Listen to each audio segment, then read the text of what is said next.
پیرانے پیر غوث پاک رحمۃ اللہ علیہ کیا فرمایا؟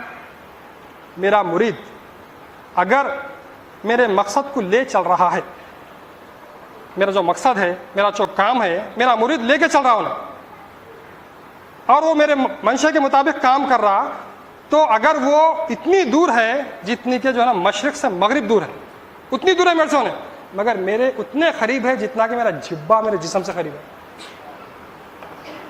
اور ایک مرید ہے بالکل قریب ہے، بالکل قریب ہے، بالکل جو ہے نا آپ فرماتے ہیں کہ جبہ جس طرح میرے جسم کو قریب ہے، مگر کام ہی نہیں کر رہا دین کا کام ہی نہیں کر رہا ہے. جو میرا منشا ہے، جو میرا مقصد ہے، وہ کر رہے ہی نہیں انہیں، خالی بس میں ہوں آپ کے ساتھ، میں جماعت کیسے ہوں. تو کیا فرما رہے پیرانے پیر غوث پاک؟ وہ اس طرح مجھ سے دور ہے جس طرح مشرق مغرب سے دور ہے. کام سے ہوتی ہے دنیا میں بڑائی ہر وقت، کام جب کچھ بھی نہ ہو تو نام کا ٹھوکو ڈنکا. یہاں پر نہیں ہے ایسا معاملہ. اس خانقاہ میں کیا ہے کام ہے؟ حضرت صاحب قبلہ کیا فرمائے؟ کیونکہ ہر بات میں حضرت صاحب قبلہ رہنمائی فرمائے ہماری.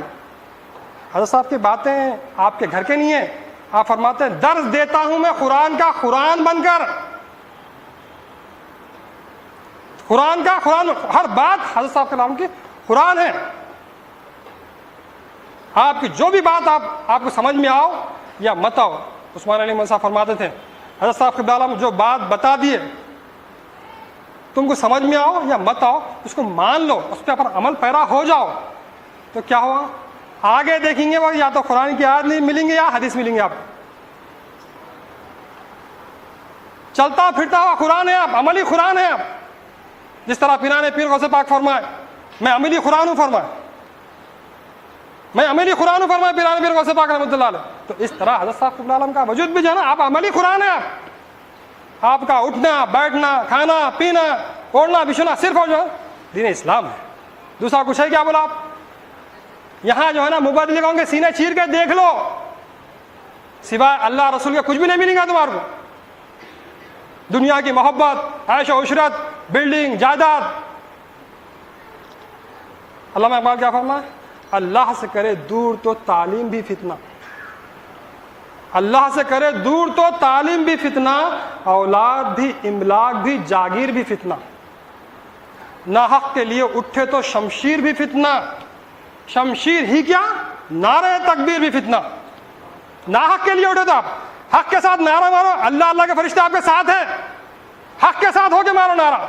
ناحق کے ساتھ ہو کے تم کتنے بھی نعرے مار لو، کچھ بھی نہیں ہونے والا ہے.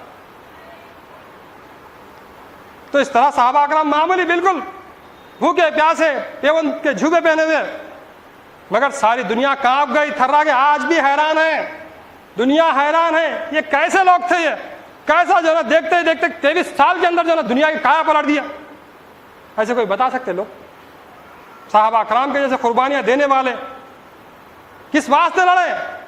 سچائی کو باقی رکھنے کے لیے لڑے، ورنہ کیا ہوتا تھا؟ جس کی لاٹھی اس کی بھینس. اگر اسلام نہ آتا تو دنیا کا اتنا جو ہے نا حالت جو ہے نا بگڑ جاتی تھی، آپ سوچ بھی نہیں سکتے.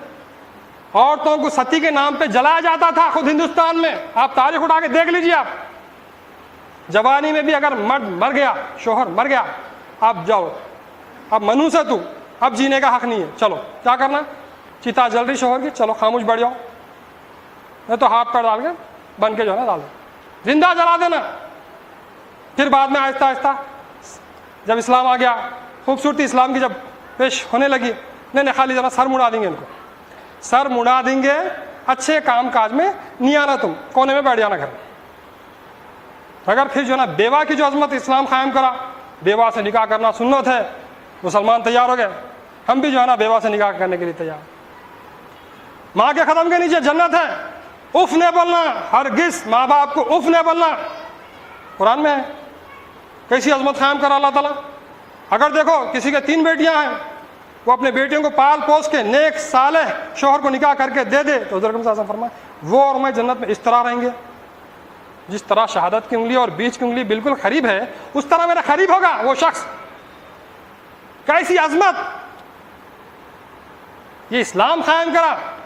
تو اتنے جو ہے نا اسلام کے اندر خوبصورتیاں ہیں، جس کی وجہ سے آج جوک در جوک لوگ اسلام میں داخل ہو رہے ہیں.